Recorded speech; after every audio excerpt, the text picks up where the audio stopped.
If we have Amy's heart, we can save Hannah. Agree to organ donation, and if necessary, push Amy down the stairs or hit her. I will do it. In any case, give Amy's heart to Hannah.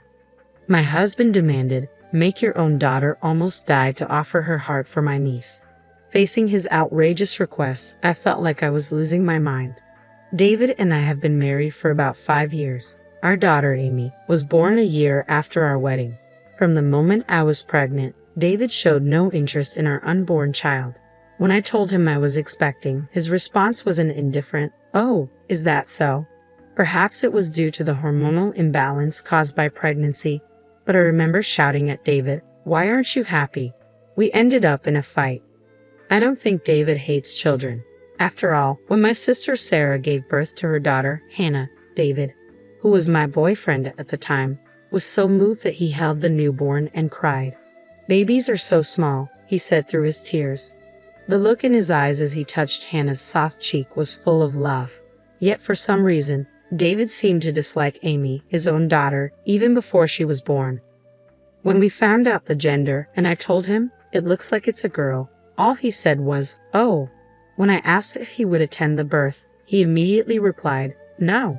Even if he didn't hate children, I thought he might be afraid of becoming a father, and I tried to accept his terrible attitude. Then Amy was born safely. She was so lovely from the first moment I saw her, and her tiny hand grasping my finger was too adorable. But David showed no interest in Amy. When Sarah visited with Hannah, who was 2 years older than Amy, David only doted on Hannah. I always wondered why.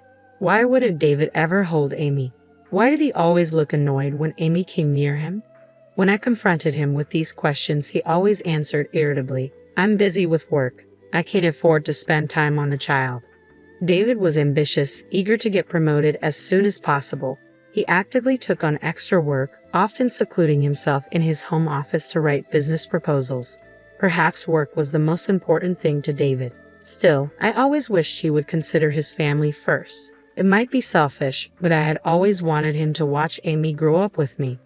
Amy started kindergarten and began lively playdates with her friends every day. It often felt like I was raising her single-handedly, but I found solace in making mom friends, which somewhat eased my loneliness. When I confided in my mom friends about David, one of them, a candid and nurturing woman, suggested bluntly, "Why don't you consider divorce? Raising a child should be a shared responsibility between spouses. Being busy with work isn't a valid excuse, especially when Amy is 4 years old already. I'm surprised you've endured this for so long. Delaying decisions might hurt Amy more as she grows older. So, if you're thinking about it, sooner might be better. I hope you don't mind my input." Her words resonated deeply with me. I had been contemplating divorce myself, but I struggled with the uncertainty of whether I could manage alone and the guilt of potentially depriving Amy of her father, even if he was neglectful. So, her advice wasn't unwelcome. Instead, it felt like a weight lifted off my shoulders, urging me forward.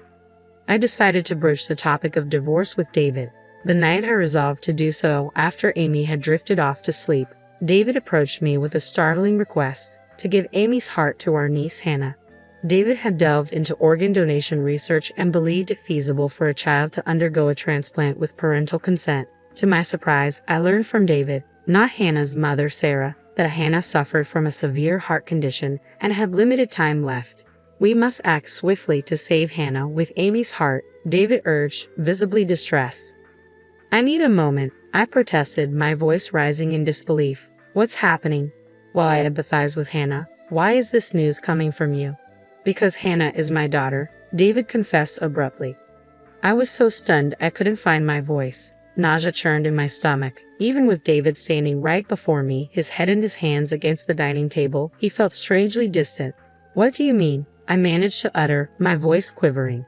David, visibly irritated, began to explain his tumultuous situation. It appeared David had harbored feelings for Sarah, a woman a year younger than me, for quite some time. He had even proposed to her once, but Sarah chose Kyle, now her husband.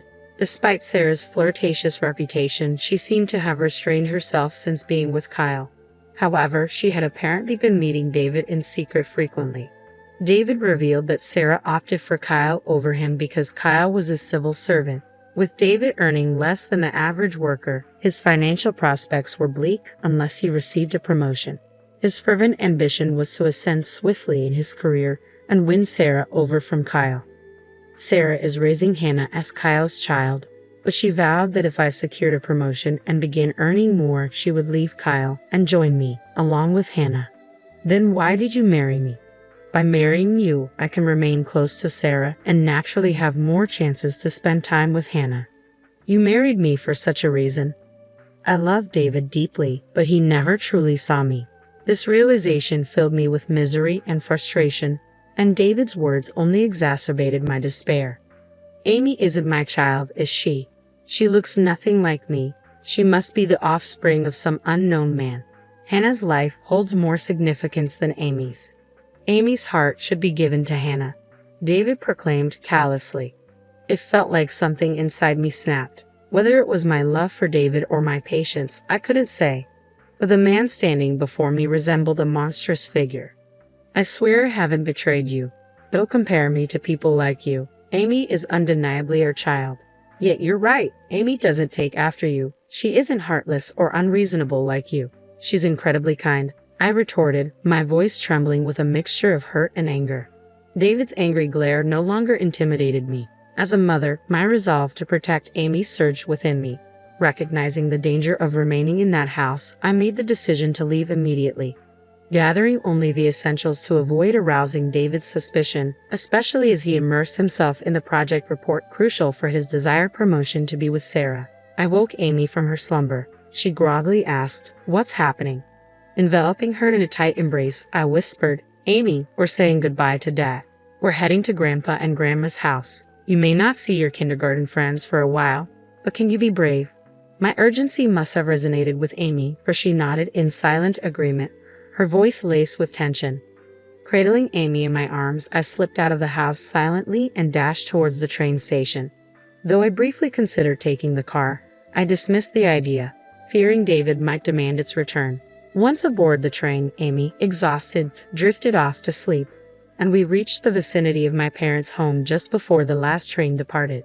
Ignoring the barrage of calls and messages from David, who undoubtedly noticed our absence, I pressed the intercom at my parents' house. Startled but alert, my parents answered, questioning what had occurred. However, I requested to settle Amy first. After tucking Amy into bed upstairs, I divulged the situation to my parents. I confessed my intention to sever ties with David. Shocked by David's callousness and dismayed to learn of Sarah's deceit, they empathized with my plight. No parent would tolerate such betrayal. Concerned for Amy's safety, they graciously offered us refuge in their home. The following day dawned, finding us restless yet facing the morning nonetheless. Amy, seemingly unaware of the gravity of our situation, greeted the day with boundless joy upon seeing her grandparents. Observing my parents' affectionate doting on Amy, I recalled the words of a friend. "You should divorce him as soon as possible." Reflecting on her advice, I realized she was right. It dawned on me that David might have been plotting against Amy without my knowledge, a chilling thought that sent shivers down my spine. Ignoring David's incessant attempts to reach me, I composed a message. "I will be initiating divorce proceedings through legal channels. You are to have no further contact with Amy." Shortly after sending the message, I received a call from David's parents. "What's happening? David just informed us out of the blue that you two are getting divorced. Is it true that an affair caused this, and Amy isn't biologically related to David?" To counter David's attempts to enlist his parents' support and regain custody of Amy, I decided to reveal everything to them. Their initial disbelief prompted me to extend an invitation for them to join us at my parents' house that very day. Given their proximity, they agreed to come over. That evening, with my mother tending to Amy, I found myself in the living room alongside Sarah, Kyle, my father, and David's parents. Sarah appeared uneasy, while Kyle's demeanor betrayed his simmering anger. I had already briefed Kyle over the phone about the previous day's events and David's intentions, which likely fueled his visible frustration with Sarah. "So, Hannah isn't my daughter after all, is she? It's true that David intended to use Amy's heart to save Hannah, isn't it?" Kyle's voice rang out, cutting through the tense silence. Sarah, who had been nervously biting her lip, finally broke down into tears under Kyle's relentless questioning. "Yes, but as Sarah's emotions spilled over, her demeanor transformed into something indescribably ugly. Despite my father and me being present, she began to speak as though she were a tragic heroine. I wanted to save Hannah. That's why I approached David about Amy's heart. As a mother, isn't it only natural? How can you not understand the instinct to protect your own child? Is it because Kyle and Hannah aren't biologically connected that you can't grasp it? Despite revealing her own infidelity, Sarah played the victim, her tears flowing freely. Kyle let out a deep sigh. Though his clenched fist trembled with barely contained anger, he made a concerted effort to speak calmly. I've always loved and treated Hannah as my own daughter. When I learned that Hannah is Sarah and David's child, it was confusing, but my love for Hannah hasn't wavered. If there was a way to cure her illness, I'd do anything. But sacrificing Amy's life, to go to such extremes to save Hannah, you and David are beyond comprehension. Sarah, under the weight of Kyle's accusations, broke down into loud sobs. I'm so sorry. Watching my father offer a heartfelt apology to Kyle was gut-wrenching. David's parents, who had been listening in disbelief, joined my father in expressing profound regret to Kyle and me. Our foolish son, we deeply apologize. My father-in-law's voice quivered with remorse, underscoring the gravity of Sarah and David's transgressions. With Sarah's admission of her affair, the purpose of the meeting to ascertain the truth was fulfilled. As Kyle declared, I will divorce Sarah, and rose to leave, Sarah cried out, Wait, how am I supposed to go on? Who will pay for Hannah's treatment? Just as I heard a car pulling into the garage, a realization struck me. David wasn't supposed to be here. The thought of Amy's safety flashed through my mind, but David must have deduced that my only refuge would be my parents' home. As David intruded into our sanctuary, it dawned on him that his transgressions had been laid bare, evidenced by his parents' remorseful gestures towards Kyle and me, and Sarah's tearful embrace of Kyle. His flushed face drained of color in an instant, yet even amidst the tension, he had the audacity to inquire, Where's Amy? Without hesitation, I rose to my feet and delivered a resounding slap across his cheek. Hannah is blameless. While I sympathize with her illness, I'll never forgive you for endangering Amy. David, cradling his steaming cheek, appeared taken aback by my outburst. I had always considered myself a calm individual, unaware of the depth of emotions simmering within me. Fueled by a surge of anger, I found myself charging towards David. You're the only one guilty of infidelity. Amy is unequivocally our daughter. It's you and Sarah who have sunk to the lowest depths of humanity. Don't assume everyone is as morally bankrupt as you. My father's timely intervention halted my impulsive rush, allowing me to regain some semblance of composure. David, reeling from my verbal assault, exchanged bewildered glances with Sarah. Dislodged from Kyle's embrace, he stood alone, visibly shaken. David, I'm filing for divorce from Sarah. If you still wish to be with her, that's your choice. But know this, I'll never surrender custody of Hannah to monsters like you. Kyle's harsh, almost cursing tone seemed to instill fear in both Sarah and David. Consequently, they were expelled from their homes and disowned by their parents. Through legal channels, Kyle initiated divorce proceedings against Sarah and successfully gained custody of Hannah. It became apparent that Sarah was frequently absent, leaving most of the caregiving responsibilities to Kyle, who took an extended leave from work to care for Hannah. Likewise, I sought divorce from David with the assistance of a lawyer. In response, David sent a venomous text expressing his intent to marry Sarah. However, despite their plans, Sarah and David never tied the knot. Their parents severed all ties with Sarah, leading to her eventual mental breakdown and hospitalization.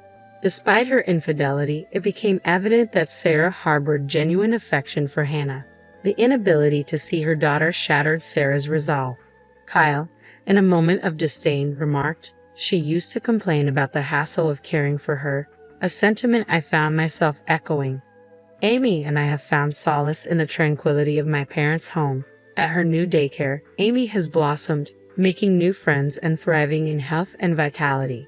I maintain regular contact with Kyle, who informs me that Hannah is scheduled for a heart transplant operation.